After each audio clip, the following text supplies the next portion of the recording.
This is the first brisket I have cooked on this Char-Griller smoker, but man, it turned out fantastic. I'm going to show you exactly what I did. I started by filling up my charcoal chimney with Kamado Joe XL lump charcoal. After that, I just lit my tumbleweeds and then set my chimney on top. While my chimney gets going, I'm going to trim up this brisket. And then I'm going to season it up. To season it, I'm using a homemade blend of ground black pepper, kosher salt, granulated garlic, and just a little bit of smoked paprika.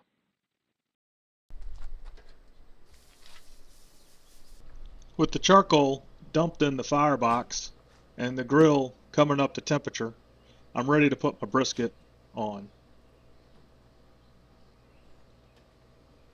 I set this with the point facing towards the firebox. I'm only going to run the charcoal in the firebox. I'm not going to add wood chunks. Instead, I'm going to take this smoke tube and fill it with these wood pellets. Once I get that filled, I'll put it on the grate inside the cook chamber and light it up. I've had good success doing this with my gas grill to kind of convert that into a smoker, but I've never tried it with the charcoal and the offset firebox. This will be an interesting experiment. Using the smoke tube is super easy. I just set it on the grate.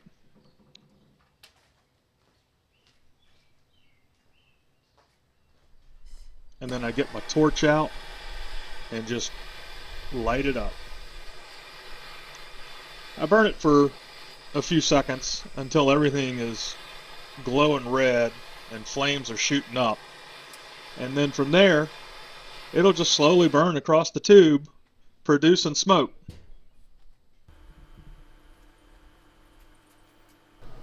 This is a Home Chef package.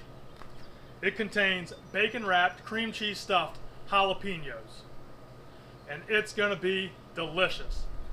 This wasn't sponsored by anyone. I just saw these at my local grocery store and decided while I'm smoking this brisket, it'd be an excellent opportunity to throw a few of these pre-made things onto the grill and have a little snack while we watch our cook.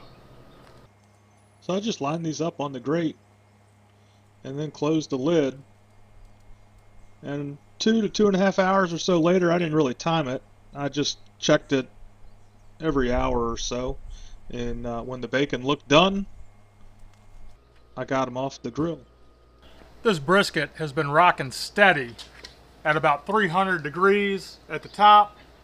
We've got about 270 at the grate on the exhaust side, and we got just under 300, maybe about 280, 285 over here near the firebox. Oh man, these look great. Once I got these off the grill and set them on the counter, they did not stay on the plate very long. These were fantastic and went extremely fast. So the temperature has started to fall a little bit. So what I'm going to do is I'm going to open the vent to full blast, and then we'll step over and address the charcoal that's burning low in our firebox. And so just opening this door, this handle is extremely hot. So I'm just going to be very careful to quickly get it up and get my hands off of it. We can see that our coals have burnt down kind of good, so I'm just going to go ahead and wiggle them around with this shovel. As long as I keep a close eye on the charcoal when it starts burning down and can add new coal before it gets too thin, the new coal will catch and burn across really well. I like to pull it all back as far away from the cook chamber as possible, and then I'll pour in my new charcoal as close to the cook chamber side as possible, and then it'll continue to burn across to the new charcoal. And it's not rocket science. I just take and wiggle the bag until enough falls out.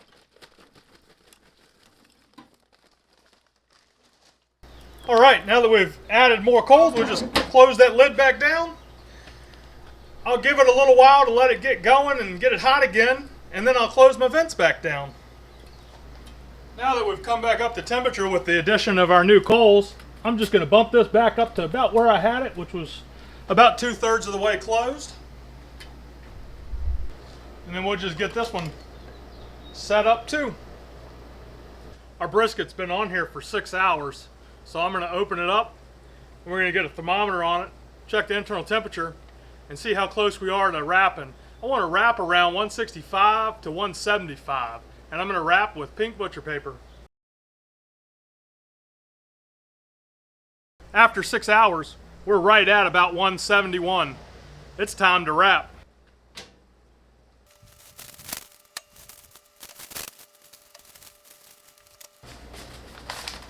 To just help this paper stay unrolled, I've just got some water, and I'm just going to drizzle that right on here, and then just rub it around.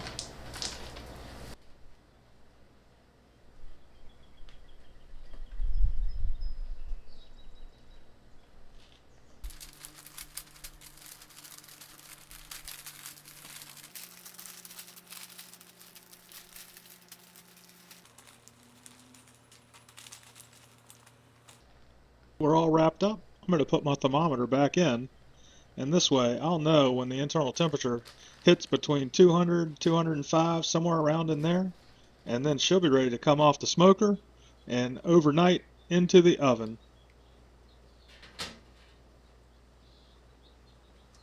Finally, we've hit 205, and this thing is ready to rest. I put it on this baking sheet to hold in the oven overnight on the oven's warm setting.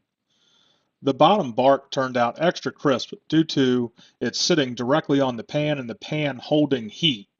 I should have used a wire rack to hold it up off the pan, but it still turned out fantastic nonetheless. Let's check it out. Our brisket was held in the oven for 12 hours after cooking on the smoker for 12 hours. She smells great. I can't wait to try this out.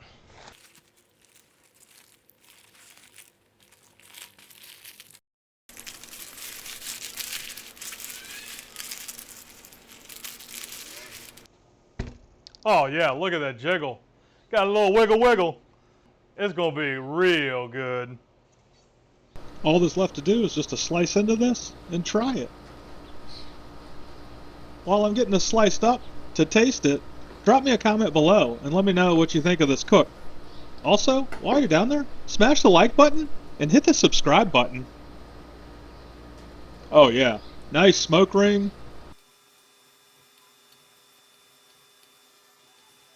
That's it guys, I can't wait any longer. I've got to try me some of this. Mmm. Oh, mmm. Smoky, delicious. This is really, really good. Y'all, that's what's up. Boy, absolutely delicious. I would definitely do this again. And it was super easy to maintain the fire on this Char-Griller. I used one big bag of Komodo XL lump charcoal, and it took the entire bag, but it was well worth it. Super easy, delicious. This turned out fantastic. I will definitely be cooking another brisket this way soon.